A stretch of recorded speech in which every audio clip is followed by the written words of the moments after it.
कुछ लोगों को ऐसा लगता है कि हमने अपनी इच्छाओं को ही मार दिया, हम अचाह हो गए, अकाम हो गए, तो ये तो हमारी आत्महत्या जैसी होगी। नहीं, ये आत्महत्या नहीं, यही आत्मबोध है। बार बार हम अपने स्वरूप में लौटें, अपनी निजता में लौटें, अपनी मूल प्रकृति में लौटें, तो हमारा अपनापन यही है। इसी को अपना मूल स्वभाव, अपनी मूल प्रकृति, अपना मूल स्वरूप का, इसी को योग कहा। योग चित्त वृत्ति निरोध तदा दृष्टुः स्वरूप अवस्थानम। अपने स्वरूप में जीना। हम अपने स्वरूप में कहाँ जीते हैं? हम देह के स्वरूप में ज्यादा जीते हैं। मेरा देह है इतना सुंदर, इसका मतलब यह नहीं कि देह को बदसूरत करके जीना है। इसका मतलब यह नहीं कि आपको कपड़ों का ध्यान नहीं रखना, लेकिन हमारा ध्यान किस बात पर रहता है? मेरे वस्त्र कैसे हैं? ठीक है, वस्त्र एक लोक मर्यादा है, मैंने पहने हुए, लेकिन मैं अपना कहता हूं 24 घंटे में एक बार भी मेरा ये मन नहीं करता कि मुझे ऐसे वस्त्र पहनने हैं। जो मिल गए, जो एक परंपरा है सन्यासी की, वैसे वस्त्र पहन लिए। अब इसके बारे में क्या सोचना कि प्रेस कहां से टूटी हुई है, कहां से फटा हुआ है, कि सिला हुआ है, कि सिलाई भी कैसे हो रखी है, कि कितने रुपए का है, इसमें नीचे कढ़ाई हो रखी है कि ऊपर नीचे क्या हो रखा है, क्या सोचना है इसका? माने हम अपने स्वरूप में नहीं होते, हम वस्त्रों में रहते हैं, हम देह में रहते हैं, हम बाहर की चीजों में रहते हैं। मैंने कितनों को इम्प्रेस किया, मेरी बातों पर कितने लोगों ने ताली बजाई, कितने लोगों ने मेरी बात के ऊपर वाहवाही की। ये मकसद नहीं है जिंदगी का। हम इससे पार जाकर के जीवन को सोचना शुरू करें। ये है योग। ये तो मैंने योग का एक पक्ष कहा। योग क्योंकि मुख्य रूप से मोक्ष शास्त्र है, योग निर्वाण की विद्या है। ये जो अध्यात्म विद्या है, परा विद्या है, ये जीवन का अंतिम सत्य है, वो ये है। अब लोग यदि इसी की बात करते हैं तो क्या ये भौतिक सत्य जिस धरातल पर हम जी रहे हैं ये सब झूठ है क्या? नहीं। जो अपनी निजता में, अपने स्वरूप में जीता, अपने चैतन्य में जीता है, जो आत्मा के स्वराज्य में जीता है, उसका बाहर का जीवन बहुत ऊंचा होता है। बाहर के जो लोग हैं उनकी गति होती है 1 से 5%। मैं आपको उदाहरण के तौर पर कहता हूं, आज जितनी भी FMCG चल रही हैं देश और दुनिया में, उनकी ग्रोथ रेट है 3 to 5%, और पतंजलि की जो ग्रोथ रेट है वो 150%। तो इसका मतलब यह नहीं होने कि आप योग कर रहे हैं तो आप पिछड़ गए। प्रगति किसको कहते हैं? प्रगति। यदि आपकी गति में बहुत तीव्रता है, सात्विकता है, नियंत्रण के साथ आपकी गति है, तो प्रगति। प्रगति कहते हैं ना, हमें प्रगति करनी है। प्रगति करनी है तो योग करो, तो नियंत्रण पूर्वक आपकी सम्यक दिशा में बहुत ऊंचाई पर ले जाने वाली गति होगी, यही प्रगति। और वो नहीं किया तो दुर्गति तो है ही। हम योग के सत्य को व्यापक रूप से समझें। सामान्यतः, अब मैं दूसरे शब्दों में कह रहा हूं, सामान्यतः हम 1 से 5% अपनी शक्तियों का उपयोग कर पाते हैं। अपनी दैहिक शक्ति हो, अपनी बौद्धिक शक्ति हो, अपनी वाणी का सामर्थ्य हो, 1 से 5% अपने दैहिक, अपने बौद्धिक, अपनी आध्यात्मिक शक्तियों का हम इस्तेमाल कर पाते हैं। योगी व्यक्ति जो 95 से 99% जो शुद्ध दैहिक, बौद्धिक, आध्यात्मिक शक्तियां हैं उनको जागृत कर लेता है, इसलिए मानव से महामानव हो जाता है, पुरुष से महापुरुष हो जाता है, वो रोल मॉडल हो जाता है, आइकॉन हो जाता है, वो युगों युगों के लिए एक पथ प्रदर्शक बन जाता है। इसलिए योग में आप अपनी निजता को खो नहीं रहे, आप अपनी निजता को पूरा विकसित होने का अवसर दे रहे हैं। अब मैंने दूसरे शब्दों में कहा, योग क्या है? योग कर्मसु कौशलम। यदि कोई वक्ता होगा तो योगी संसार का सर्वश्रेष्ठ वक्ता होगा, उसमें बोलने का स्किल भी होगा। ये स्किल है, स्पीच इज स्किल, बोलना एक स्किल है। योग कर्मसु कौशलम, जो योगी होगा वो बोलने में भी नंबर 1 होगा, जो योगी होगा वो व्यापार में भी नंबर 1 होगा, जो योगी होगा वो सेवा में भी नंबर 1 होगा, जो योगी होगा वो युद्ध में भी नंबर 1 होगा, वो योग में भी नंबर 1 होगा। ये हमारा योगी राष्ट्र है। भारत ज्ञान शक्ति में दुनिया का सर्वोपरि राष्ट्र रहा है। भारत ज्ञान शक्ति में सर्वोपरि रहा, भारत अर्थ शक्ति में सर्वोपरि रहा, और भारत सैन्य शक्ति में और राजनीति की शक्ति में भी सर्वोपरि रहा, राज शक्ति में भी, योग शक्ति में भी सर्वोपरि। ये है भारत की आत्मा, योग। योगी होने का मतलब यह नहीं कि बगदादी पटाखा छोड़े और हम कहें एक ही फोड़ा एक और छोड़ो। योग यह कहता है कि स्वयं न्यायपूर्ण व्यवहार करो और जो अन्याय करते हैं उनको भगवान के पास वापस पहुंचा दो।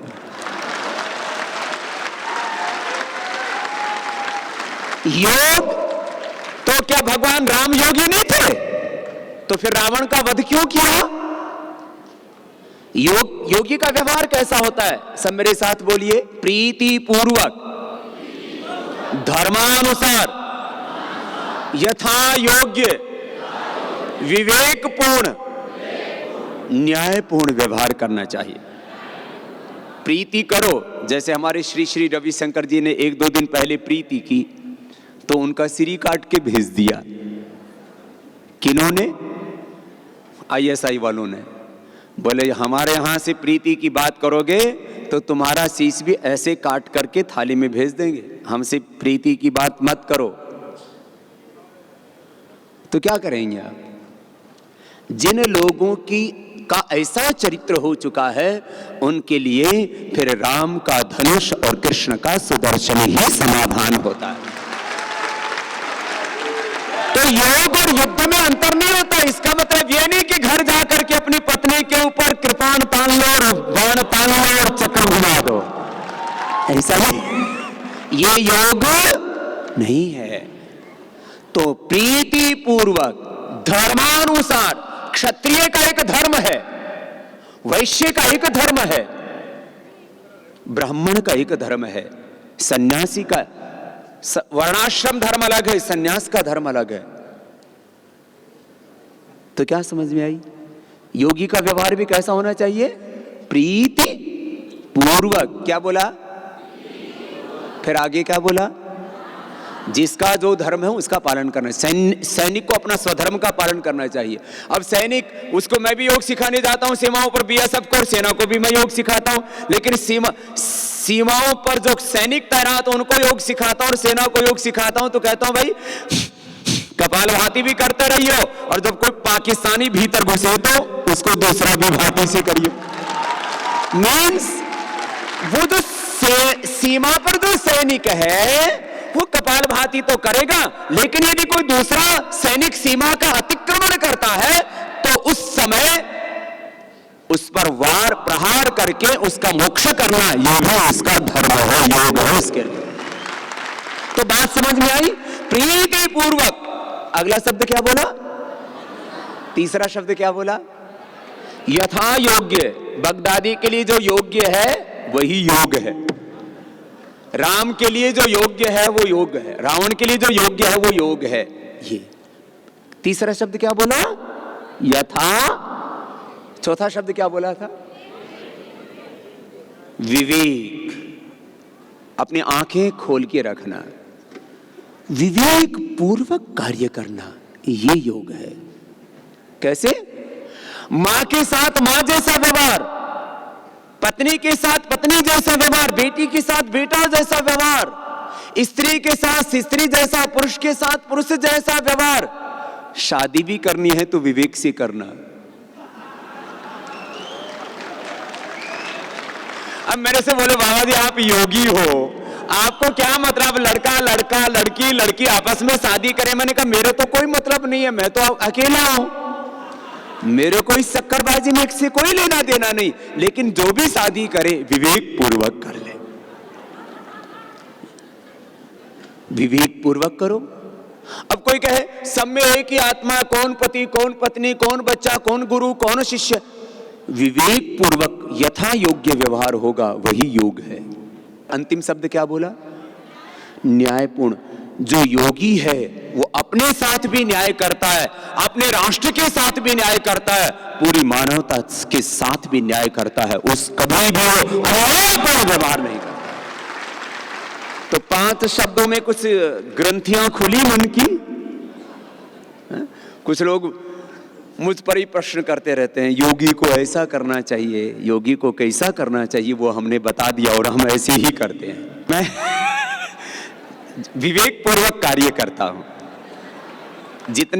जितना समय बोलने के लिए दिया जाएगा उतना ही बोलूंगा, मैं कभी समय का अतिक्रमण नहीं करता। मेरा प्रभात में 5 बजे शिविर होता है तो 4:45 बजे जरूर शुरू कर देता हूं, जिससे कि थोड़े प्रारंभिक कार्यक्रम हो जाएं। आज तक का मेरा 2 दशक से 20 साल से ज्यादा का रिकॉर्ड है, मैं एक बार भी विलंब से कार्य शुरू नहीं करता। ऐसा होता है योगी का जीवन। सूर्य ने कभी अपनी मर्यादा छोड़ी?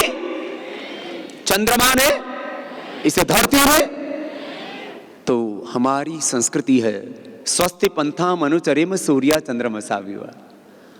कल्याण के मार्ग पर ऐसे ही आगे बढ़ो, अंधेरों को चीरते हुए, जैसे सूर्य आगे बढ़ता है और सारा अंधेरा चढ़ता जाता है। ऐसे आप सब सूर्य पुत्र हैं, सब भगवान की संतानें हैं, हम सब ईश्वर की बेटे बेटियां हैं। योग मजहब से परे है। अगली बात, राम भी मजहब से परे हैं, कृष्ण भी मजहब से परे हैं, गौतम कणाद जैनी पाणिनि पतंजलि मजहब से परे हैं। क्यों? क्योंकि जब मजहब दुनिया में आए उससे पहले ही हो चुके हैं। 1400 साल पहले इस्लाम नहीं था, 2000 साल पहले ईसाईयत नहीं थी। भगवान राम, भगवान कृष्ण, योग, अध्यात्म, गौतम कणाद जैमिनी पाणिनि पतंजलि, रामायण महाभारत और गीता, ये सब इससे पहले हो चुके थे। गाय भी इससे पहले पैदा हो चुकी थी। इसलिए सारी वस्तुएं मजहब से परे हैं, पंथ निरपेक्ष हैं, ये सारे सत्य।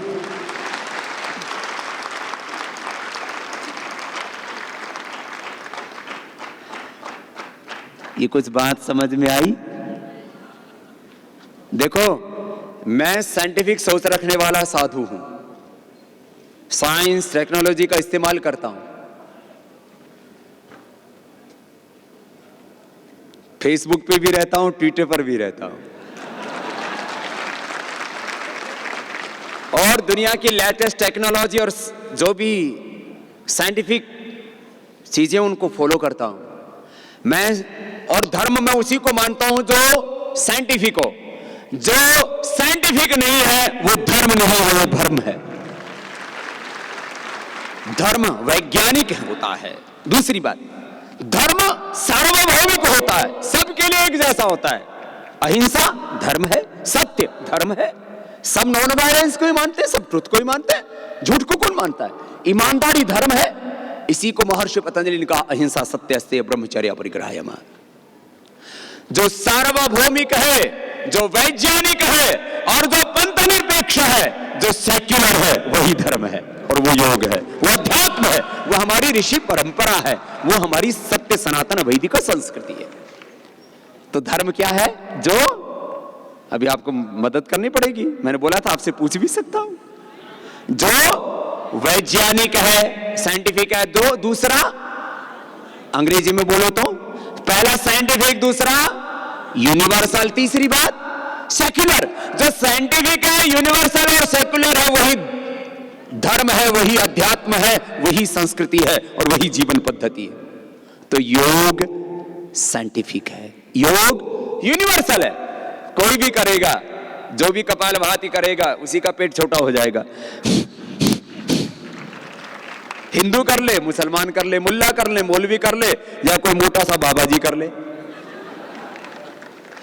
योग साइंटिफिक है, यूनिवर्सल है, सबके लिए एक जैसा है। योग करने से सभी शुगर, ब्लड प्रेशर, कोलेस्ट्रॉल, सब चीजें फिजिकल, मेंटल, सारे पैरामीटर्स नॉर्मल होंगे।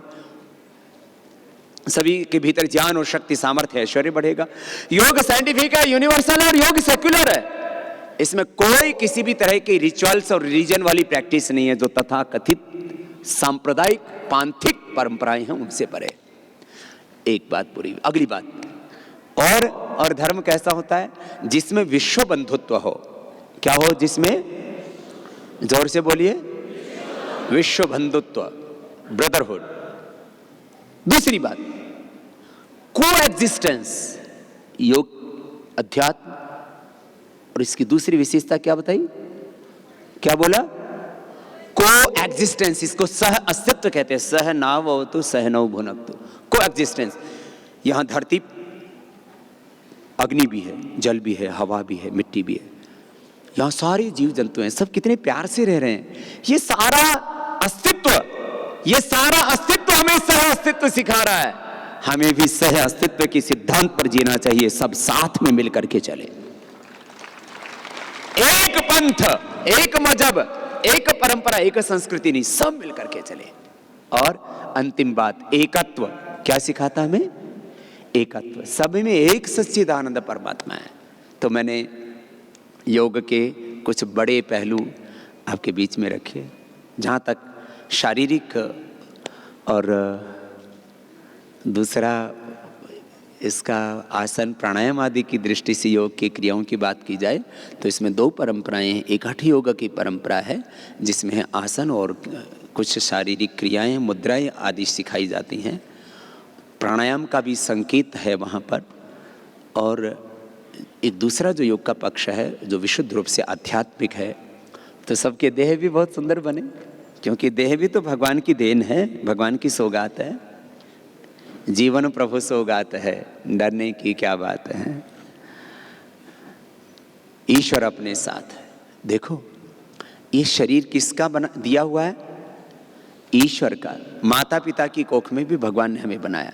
तो सब आज संकल्प लेके जाएं कि भगवान की दी हुई जो गिफ्ट है, भगवान की दी हुई जो सौगात है, भगवान का दिया हुआ जो उपहार है, इस देह को दिवालय, इस देह को दिवालय शिवालय बना करके जीना है और स्वयं शिवरूप आत्मा होकर के जीना है। ये हमारा संकल्प होना चाहिए। ये देह दिवालय होना चाहिए। अभी मैं कह रहा था देह अभिमान नहीं होना चाहिए, देह का प्रदर्शन नहीं होना चाहिए। अब मैं अपनी ये मसल्स दिखाता रहूं कि देखो मेरे भी मसल्स बहुत अच्छे हैं, ये देह का प्रदर्शन ये योगी का धर्म नहीं है। लेकिन इसका मतलब ये भी नहीं कि जैसे ऐसे ही गिरे मरे ऐसे रहे। देह को भगवान का यंत्र बना करके जीना चाहिए। तो सबके देह देवालय बने, आप सब शिवरूप आत्मरूप होकर के जिए, ब्रह्मरूप होकर के जिए, भगवान के प्रतिनिधि होकर के जिए। आप ऐसे जिए कि आपके माध्यम से स्वयं भगवान धरती पर जी रहे हैं। यह है शाश्वत का प्रतिनिधि होना, यह है दिव्य जीवन की प्राप्ति, यह है योग का अंतिम लक्ष्य। तो आपके मस्तिष्क को भगवान अपना यंत्र बना लें, आपके हाथों से भगवान स्वयं सृजन करें, आपकी वाणी को माध्यम बना करके स्वयं भगवान बोलने लगे। आप चलें तो मानो भगवान चल रहे हों, आपको देख करके भगवान की याद आ जाए, लोगों को लगे अरे ये इंसान नहीं, ये तो धरती का भगवान है। ऐसा हम जीवन जीने लग जाए ना। ये है योग की महिमा। और इसको मैं एक भजन से गाता हूं, फिर आज अपनी बात पूरी करूंगा। भगवान आर्यों को ऐसी लगन लगा दे, भगवान आर्यों को। हम सब आर्य पुत्र हैं, ऋषि पुत्र हैं। हमें कैसा होना है? हमें आर्य बनना है, ऋषि बनना है, स्वयं रामकृष्ण बनना है, स्वयं विवेकानंद, दयानंद, पाणिनि, पतंजलि बनना है। भगवान आर्यों को ऐसी लगन लगा दे, वैदिक धर्म की खातिर, देश और धर्म की खातिर, मिटना इन्हें सिखा दे, भगवान हरियों को। फिर राम कृष्ण निकले घर घर घर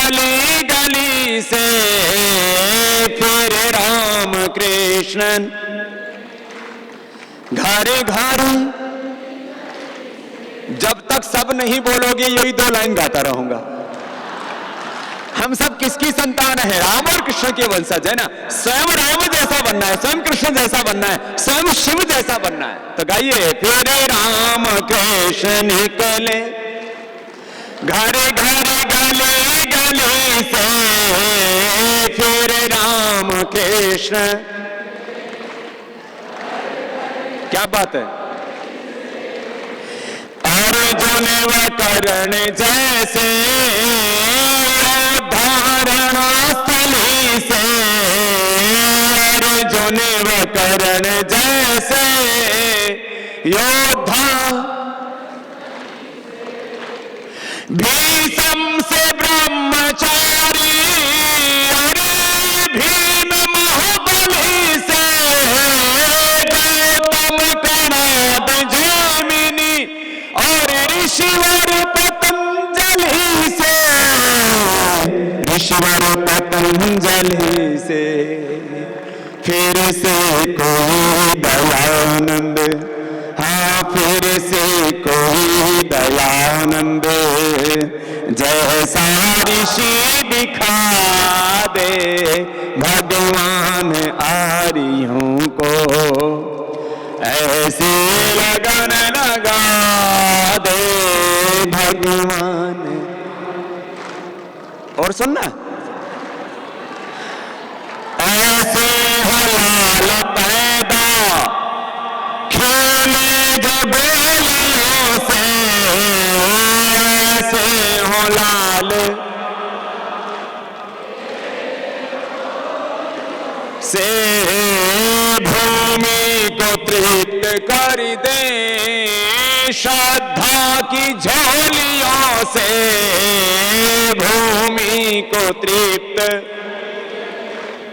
श्रद्धा की झोलियों से गूंजे देश मेरा, शेरों की बोलियों से, बिस्मिल गुरु भगत सिंह वीरों की टोलियों से, वीरों की बोलियों से, इनको वतन की खातिर, हाँ इनको वतन की खातिर, फांसी पे भी हंसा दे भगवान आर्यों को, ऐसी लगन लगा दे देश और धर्म की खातिर, मिटना इन्हें सिखा दे भगवान आर्यों को। बोलिए सच्चिदानंद भगवान की, भारत माता की, योग महोत्सव की, और आप सबकी भी जय हो। तो अब आगे का कार्यक्रम भाई बसव रेड्डी जी जैसे आपको निर्देशित करें वैसे होगा। अरे अभी रुक जाओ, अभी जैसे पिछले वर्ष अंतर्राष्ट्रीय योग दिवस पर दुनिया में एक इतिहास बना था और हमारे देश के यशस्वी प्रधानमंत्री मोदी जी के पहल पर ज्ञात इतिहास में दुनिया में सबसे बड़ा गौरव योग को मिला था, ऐसे वो गौरव आपको और निरंतर दिलाना है। अब ये 21 जून की ये पूर्व तैयारी है, ये अंतर्राष्ट्रीय योग फास्ट जो आयोजन है, इसके लिए मेरी बहुत बहुत शुभकामनाएं हैं। भाई बसव रेड्डी जी ने जो इसके लिए पुरुषार्थ किया है, एक बार भाई बसव रेड्डी जी का भी बहुत बहुत अभिनंदन है। और इन 3 दिनों में देश की तमाम आध्यात्मिक संस्थाओं ने, चाहे वो ब्रह्मा कुमारीज विश्वविद्यालय है, चाहे शिष्य रविशंकर जी महाराज जी के आर्ट ऑफ लिविंग के हमारे बहुत ही यशस्वी आचार्यगण हैं, चाहे अलग अलग शांति कुंज से लेकर के अयंगर जी के शिष्यों से लेकर के जितने भी योग के संस्थान हैं। देखो भाई, कुछ लोग ऐसा मतलब कभी कभी कुछ भूल कर देते हैं कि भाई योग मतलब बाबा रामदेव, अरे बाबा रामदेव से पहले ये धरती 200 करोड़ साल से चल रही है। बाबा रामदेव तो एक छोटा सा जीव है, अभी पैदा हुआ है। इसलिए योग बाबा रामदेव नहीं है, बाबा रामदेव योग का एक साधक है और ऋषियों के रास्ते पर चलने वाला एक अदना सा सन्यासी है। इसलिए योग को ये जो गौरव मिला है, ये गौरव आप सब महापुरुषों ने, इन बड़ी बड़ी संस्थाओं ने, तमाम पूरे विश्व में जो योग के लिए कार्य कर रहे हैं, उन सब महापुरुषों को मेरा प्रणाम है। और योग का मतलब ये जुड़ करके काम करना, तो सब मिल करके इस योग को गौरव दिलाने के लिए काम कर रहे हैं। आप सबका अभिनंदन है इसके लिए। जितने भी राष्ट्र में शीर्ष संस्थाएं हैं, उन सबका, हमारे बहुत ही यशस्वी प्रधानमंत्री आदरणीय श्री नरेंद्र मोदी जी का, और आप सभी इसमें भागीदार हो रहे हैं। हमारे पतंजलि योग पीठ के भी कार्यकर्ता बहुत प्रामाणिकता के साथ यहाँ सेवा दे रहे थे। और अभी योग की सेवा तो चली रही है, अनुसंधान का भी। अभी हमने 24 राज्यों में 60 जिलों में मोटापा मुक्त भारत के लिए अभियान चलाया हुआ है। पूरी दुनिया में मुझे लगता है आधे के करीब मोटे ही लोग हैं, वो भी सब और योग से ज़्यादा जुड़ेंगे। आप सबको मेरा बहुत बहुत